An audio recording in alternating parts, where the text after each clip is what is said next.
É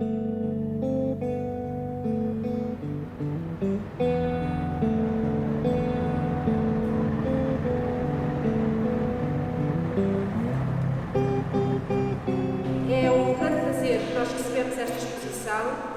É a segunda que nós fazemos sobre a temática Covid e faz parte da missão do museu, não é? Estar em cima das problemáticas que preocupam a sociedade, e para nós é um grande prazer e honra termos a Associação Efêmera como parceira nesta exposição. Nós conhecemos o trabalho da Associação Efêmera e achamos que é um trabalho valiosíssimo e único a nível nacional e mesmo a nível internacional na preservação da memória coletiva e do património cultural português. Esperamos que esta parceria seja a primeira de muitas e estamos certos que as problemáticas não vão faltar e, portanto, quero agradecer naturalmente a José Pacheco Pereira pela oportunidade que criou e aos três comissários, a Rita Maltês, Luís Pinheiro de Almeida e Fernando Correia de Oliveira. A todos o nosso muito obrigada, e depois há um conjunto vasto de voluntários que nós sabemos que são o suporte da Associação e que tiveram aqui também um papel muito importante. Dentro do museu queremos agradecer ao Rogério, que está ali, que foi o braço direito aqui no museu para pôr esta exposição de pé, e também ao Carlos Delgado, que na parte final da montagem da exposição deu também um trabalho importante. Convidamos a todos naturalmente a ver esta exposição, é uma exposição que nos traz imenso e achamos que está muito bem conseguida, é muito simples, mas muito bem conseguida, e achamos que é uma mais-valia para o museu. Passo agora aqui a palavra. Queria, em primeiro lugar, agradecer os responsáveis, a sua diretora, neste caso, a sua doutora Judite Alves, bióloga especialista em peixes, que é a primeira pessoa que eu conheço que é especialista em peixes. A sério? E agradecer a disponibilidade do Museu de História Natural e da Ciência para uma exposição diferente do que é habitual. Antes propriamente de vos falar da nossa coleção Covid, queria dizer, respondendo ao repto que nos foi feito, que nós temos no Arquivo Efêmera uma coisa que é pouco comum, que é termos espólios científicos. Temos espólios sobre, por exemplo, vou-vos dar 2 ou 3 exemplos, temos um grande espólio sobre parasitologia, feito pelo fundador da parasitologia em Portugal, uma disciplina científica, que é relevante não só do ponto de vista dos trabalhos científicos, mas também do trabalho de campo. Nós temos notas muito interessantes sobre as condições sociais dos anos 30 na Guiné, que estão nesse espólio. Temos também algo que é, penso eu, também do interesse do Museu desta Natureza, que é espólios de farmácias antigas. Principalmente uma parte que nós próprios desconhecíamos sobre a produção de medicamentos próprios, de elixires de longa vida, cursos de hipnotismo, a utilização de cosmética muito eficaz nas rugas de senhoras feitas à base de rádio. Que exatamente davam cabo das rugas e da cara. Portanto, há muitos aspectos deste tipo de... Temos, por exemplo, alguns espólios de alguns cientistas que estiveram na origem do estudo da física nuclear em Portugal, portanto, que eram, ao mesmo tempo, especialistas em física nuclear, mas também, dada a conotação que a física nuclear tinha por causa das bombas atómicas e por causa da Guerra Fria, tem também um espólio sobre o controle e as discussões à volta da utilização da energia nuclear. Temos também aspectos no arquivo que dizem respeito, por exemplo, à tentativa de construir um reator nuclear em Portugal, em Ferrel, e a reação que houve que impediu essa construção. Portanto, há um número muito significativo de matérias que podem justificar exposições separadas umas das outras. Queria também dizer-vos que a coleção Covid do Arquivo Efêmera foi a primeira a ser constituída em Portugal. Começou no dia em que houve as primeiras notícias sobre a pandemia. Significa que nós recolhemos um conjunto de material, mesmo da fase inicial, quando outros museus, e ainda bem, começaram a fazer essa recolha, por exemplo, em Nova Iorque, há várias recolhas em Portugal, quer no Porto, quer aqui em Lisboa. Quando começaram a fazer essa recolha, já a pandemia era uma realidade muito significativa, já havia confinamento.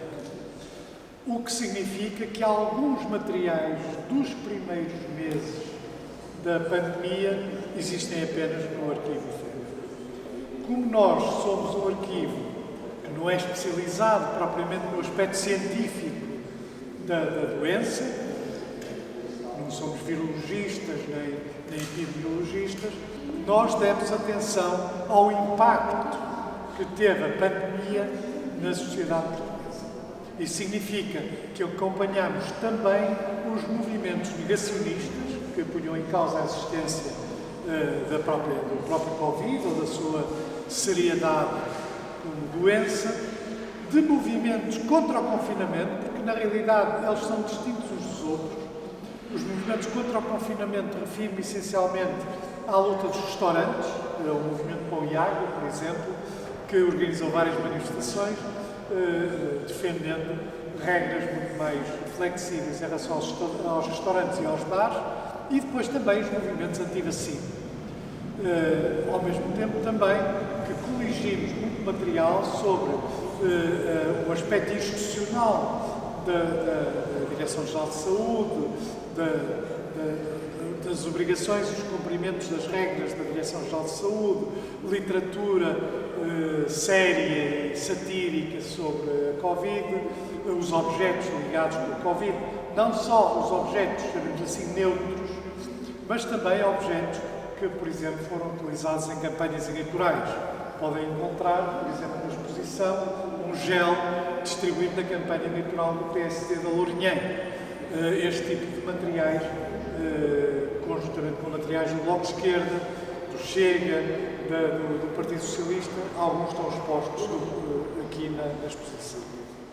Qual o impacto na sociedade de uma pandemia? Nós já tínhamos alguns materiais da gripe pneumónica. Tínhamos alguns materiais de 1918. Eu próprio, aliás, o primeiro livro que fiz incluía uma parte sobre a gripe pneumónica, porque ela provocou, entre outras coisas, a primeira greve geral que houve em Portugal em 1918 e teve um enorme impacto social em muitos aspectos e aparece, independentemente das crenças e das ideias de cada um, aparece com um papel de relevo, por exemplo, nas aparições de Fátima, que são aparições muito associadas com a guerra de 1918 e com os desastres militares que o contingente português sofreu mesmo em vésperas do final da guerra. E como os contingentes na Primeira Guerra Mundial eram territoriais, podia acontecer, como aconteceu em vários países da Europa, que toda a população masculina de uma aldeia morria. Isso aconteceu, por exemplo, no Reino Unido, em várias aldeias do Reino Unido. Portanto, o impacto na retaguarda foi grande e depois foi duplicado pela verdadeira devastação causada pela gripe pneumónica. Nós já tínhamos alguns materiais que nos permitiram fazer um trabalho de comparação sobre a gripe pneumónica, a gripe espanhola de 1918 e a epidemia da Covid. Na exposição, que depois faremos uma breve visita guiada, há essencialmente materiais portugueses, mas a coleção é da sua própria natureza internacional. Nós temos cartazes do Mali, cartazes do Sudão, fatos da Coreia, panfletos de vários países árabes, por exemplo, e alguns editados em Portugal em línguas como, por exemplo, nepalês, dirigidos aos trabalhadores das estufas. Bom, a exposição está à vossa disposição, depois podemos fazer uma pequena volta. Queria agora então agradecer por esta exposição ter sido possível. Em primeiro lugar, agradecer ao Museu, à sua diretora, ao Rogério, eu não sei de onde está, e ao Carlos, eu só sei o primeiro nome, mas que foi exemplar a ajudar-nos a arrumar, ao Fernando Correia de Oliveira, que teve um papel importante na concepção da exposição e na recolha de uma parte importante da informação na internet, o nosso curador das máscaras, que está ali a fazer de conta que ninguém o vê, o Luís Pinheiro de Almeida, que foi o grande responsável pela coleção de cerca de 400 máscaras portuguesas e estrangeiras que nós temos, e a Rita Maltês, que ajudou a organizar, escreveu as legendas, fez muito daquele trabalho que é necessário para fazer uma exposição. Queria aproveitar e dizer-vos que saiu ontem da tipografia, ainda não está nas livrarias, o livro que nós publicamos com o título mais comum possível, aliás, mais ou menos deliberado, Diário dos Dias da Peste, que é o célebre diário do Daniel Defoe, depois em conjunto com o diário do Samuel Pepys, são as duas grandes fontes sobre a peste no século XVII, entre o século XVI e o século XVII, e o que nós fizemos durante o período da pandemia e do confinamento foi enviar todos os dias aos associados da Associação Cultural Efêmera, aqueles que não são associados são bem-vindos, nós somos completamente independentes de qualquer subsídio estatal, qualquer dinheiro público, e isso significa que vivemos essencialmente do esforço dos nossos associados e do trabalho dos nossos voluntários. Todos os dias mandávamos uma imagem e um pequeno texto. E eu tenho uma particular estima por este livro, que tem várias pessoas que escreveram textos para ele, porque ele dá uma ideia da diversidade do arquivo efêmero. E, portanto, tenho o gosto de oferecer um exemplar e de vos convidar, quando terminarmos aqui a sessão, a visitarmos a exposição e a responder às perguntas e às questões que queiram colocar. Obviamente à Marta Lourenço, na pessoa da Judite Alves, e a toda a equipa do UNAC, especialmente ao Rogério Abreu, que nos acompanhou desde o início e que foi o nosso interface com a instituição, e ao Carlos Delgado, que foi exímio em resolução dos problemas que nos iam aparecer. Quero também agradecer, obviamente, ao José Pacheco Pereira, que aderiu desde logo à ideia, no início de 2020, à Rita Maltês e ao Luís Pinheiro de Almeida, que comissariaram a exposição. E, obviamente, aos voluntários do Efêmera, que sempre estão atentos 24 horas por dia para recolher material para a exposição, incluindo esta. Já se pode falar de um mundo pós-Covid, quem é que ganhou e quem é que perdeu? Bom, tenho aqui algumas impressões que vocês poderão ver em 5.000 posts que estão ali colocados a passarem num ecrã e que são um pouco uma reflexão em fresco, não muito profunda, sobre o que se está a passar. Ganharam as empresas de entrega de comida, perderam as companhias aéreas, ganharam as empresas de suplementos alimentares, perderam as plataformas de alojamento turístico. Ganharam as plataformas de e-learning, perderam restaurantes e bares e discotecas. Ganharam as plataformas de videoconferência, perderam as conferências e feiras. Ganharam as plataformas de trabalho cooperativo, perderam os promotores de concertos. Ganharam os média e produtores de entretenimento online, perderam os eventos físicos. Ganharam as plataformas de jogos, perderam os espaços de imobiliário para fins comerciais. Ganharam os retalhistas de equipamento de ginástica, perderam as transportadoras de passageiros. Ganharam as superfícies comerciais alimentares, perderam os ginásios. Ganharam os fornecedores de transportes rodoviários e marítimos de mercadorias, perdeu o imobiliário residencial. Ganharam os fabricantes de arcas e frigoríficos, perdeu o retalho não essencial, como o da moda. Ganharam as empresas de cibersegurança, perderam os eventos desportivos ao vivo. Ganharam as empresas farmacêuticas e de material hospitalar, perdeu o circuito profissional de oradores qualificados. Ganharam as funerárias, obviamente, perderam os salões de jogos eletrónicos. Ganharam os fornecedores de serviços de internet, perderam os estudantes de automóveis. Ganharam os retalhistas de mobiliário, perderam os agentes de viagem. Ganharam as aplicações de encontros amorosos, perdeu a construção civil. Ganharam os média digitais, os fornecedores de energia convencional ou verde, as lojas de bebidas, mas também quem fabrica, vejam lá, um dos grandes vencedores da crise, os acrílicos. As barreiras vieram para ficar. E a comunicação em ciência? Bom, ganhou ou perdeu a batalha do esclarecimento da opinião pública. Com mensagens contraditórias no início da pandemia, cedo a ciência e as autoridades que emitem conhecimento científico se viram confrontadas com um escrutínio público e permanente a que nunca tinha sido submetido. A correntes negacionistas e antivacinas. A exposição ACDC procura espelhar toda essa realidade multifacetada de geometria variável de país para país. Neste mundo cada vez mais digital e conectado, ainda não foi encontrada vacina que combata a manipulação, as fake news ou a simples estupidez. Sem censuras, o espaço público da sociedade aberta precisa de mais e melhor informação. A exposição ACDC no Museu Nacional de História Natural e da Ciência é um modesto contributo para isso. Que não seja efêmero. Muito obrigado pela vossa presença.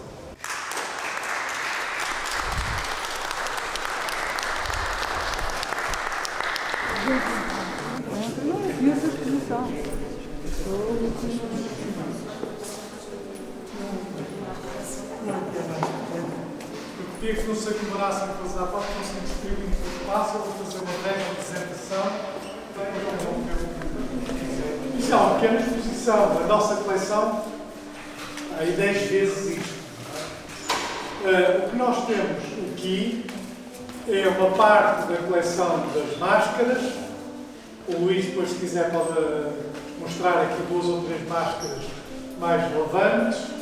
Do Sr. Presidente da República, do Black Lives Matter, isso ele depois poderá apresentar melhor. Aqui temos alguns cartazes que fizeram parte do número especial do Expresso, em que cada uma das personalidades, como por exemplo o Daniel Sampaio, tem um cartaz e tira uma fotografia do cartaz. Nós temos alguns desses cartazes que são os originais, ou seja, nós aqui só temos material original. Aqueles cartazes são os originais e ao lado está a fotografia de uma das pessoas com o cartaz. Aqui temos alguns desenhos.